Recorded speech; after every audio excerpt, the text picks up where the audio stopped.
ఈరోజు ముఖ్య అంశం, రోజు అంశాలే ఉంటాయి. ఎందుకంటే ఈ బ్యాచ్ రోజు పొద్దున ఒకలేమో ఇవాళ పొద్దున్నే పార్టీ ఆఫీస్కి పోయి మాట్లాడారు, ఇంకోళ్ళు పోయి ధర్నా చౌక్ దగ్గర, ఇంకోళ్ళు పోయి వీళ్ళుగా, ఇంకొకలేమో లాస్ట్కి ఇద్దరు మాట్లాడినా ఇంకా మూడో ఒకళ్ళు ఏదో ఒకటి మాట్లాడకపోతే మళ్ళీ వాళ్ళ స్పేస్ ఏమన్నా ఉండదేమోనని మూడో వాళ్ళు జిఎస్టీల గురించి మాట్లాడారు. ఇక ముగ్గురు అయిపోయాక నాలుగో సెంట్రల్ మినిస్టర్లు బండి సంజయ్ గారు మాట్లాడారు. అంటే రోజు పార్టీని ఏదో విధంగా కాంగ్రెస్ పార్టీని ఇరకాటంలో పెట్టాలన్నది వాళ్ళ మెయిన్ అజెండా. మొట్టమొదటి మన యువరాజు గారితో, అంటే ఎక్స్ యువరాజు గారితో మొదలు పెడదాం. ఎవరు? కేటీఆర్ గారు. కేటీఆర్ గారు నెగిటివ్ పాలసీలు, నెగిటివ్ పాలిటిక్స్ ఇలా మెయిన్ అజెండా. సంవత్సరంన్నర పాలనలో negative politics, negative policies. Negative politics అంటే ఏందో చెప్తా కేటీఆర్ గారికి. ముఖ్యంగా కేటీఆర్ గారు నెగిటివ్ పాలిటిక్స్ అంటే మనం నడిపిస్తున్న సోషల్ మీడియా నెగిటివ్, మనం పెడుతున్న ఆర్టిఫిషియల్ ఇంటెలిజెన్స్ జనరేటెడ్ పిక్చర్స్ పెట్టి దేశవ్యాప్తంగా కాంగ్రెస్ పార్టీని దుష్ప్రచారం చేయడాన్ని నెగిటివ్ పాలిటిక్స్ అంటారు. మీరు చేసారు మీ నెగిటివ్ పాలిటిక్స్లా ఆ పక్కనున్న సెంట్రల్ మినిస్టర్లు కూడా వచ్చి ఇరుకుతారు. మీరు పెట్టిన ఫోటోలు నిజం అనుకొని భారతదేశ వ్యాప్తంగా సినిమా యాక్టర్లు, ఎన్విరాన్మెంటలిస్టులు, మన ఈవెన్ కిషన్ రెడ్డి గారు లాంటి వాళ్ళు కూడా ఆ ఏఐ పిక్చర్ పెట్టి నిన్న డిలీట్ చేసిర్రు రాత్రి. ఎందుకంటే నిన్న స్టేట్ గవర్నమెంట్ పొద్దున పిటిషన్ వేసిర్రు. ఈ తప్పుడు ప్రచారంతో భారతదేశంలో రాష్ట్ర ప్రభుత్వాన్ని దుష్ప్రచారం చేసే ప్రయత్నం చేస్తున్న వాళ్ళందరి మీద చర్యలు తీసుకోవాలని నిన్న అందరు డిలీట్ చేసిర్రు. సో ఈరోజు మనకి ఏమర్థమైంది? తెలంగాణ సమాజం దీని వైపు చూడాలి. ఏమర్థమైంది? హెచ్సియు భూములో అని చెప్పి వీళ్ళు దుష్ప్రచారం చేస్తున్నటువంటి గచ్చిబౌలి ప్రభుత్వ భూమి, దాని మీద భారతదేశ వ్యాప్తంగా కూడా కాంగ్రెస్ పార్టీని బదనాం చేయాలని చెప్పి ఫేక్ పిక్చర్స్, అక్కడ లేని బొమ్మలను సృష్టించి ఇవన్నీ వాస్తవాలని తెలియజేసే ప్రయత్నం చేసింది first KTR batch.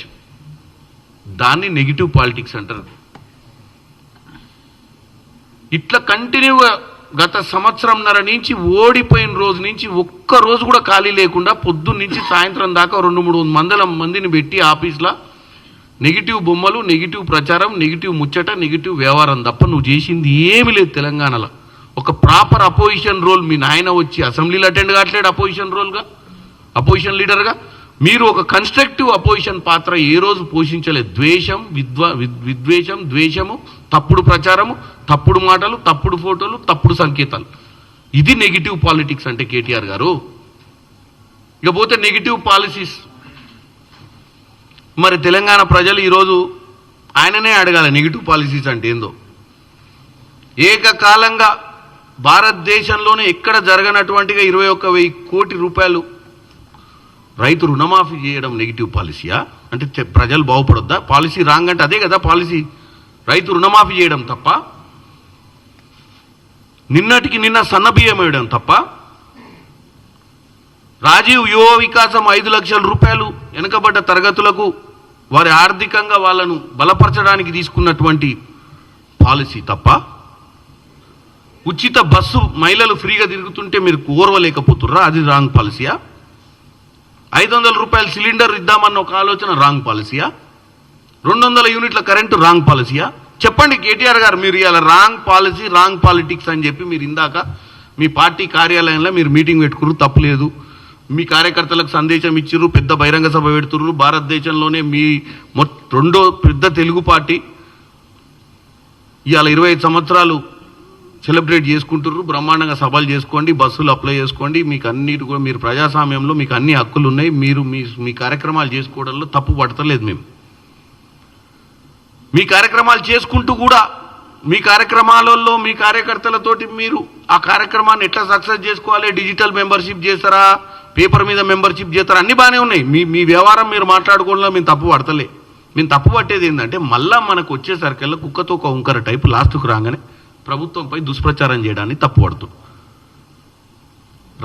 Negative politics చేసేది మీరే. ఉన్న పాలసీలను ప్రజలకు మంచి జరుగుతుందంటే ఓర్వలేకపోతుంది మీరే. ఏదో విధంగా డెఫినెట్గా కాంగ్రెస్ పార్టీని ప్రజల ముందు తీసుకుపోయి ఏదో మాట్లాడాలన్న ఆవేశం తప్ప మీలో ఏం కనపడతలేదు కేటీఆర్ గారు. ఇకపోతే మిమ్మల్ని చూసి మీరు ఆడేదో మాట్లాడంగానే మీ బావగారు బయటకు వచ్చారు.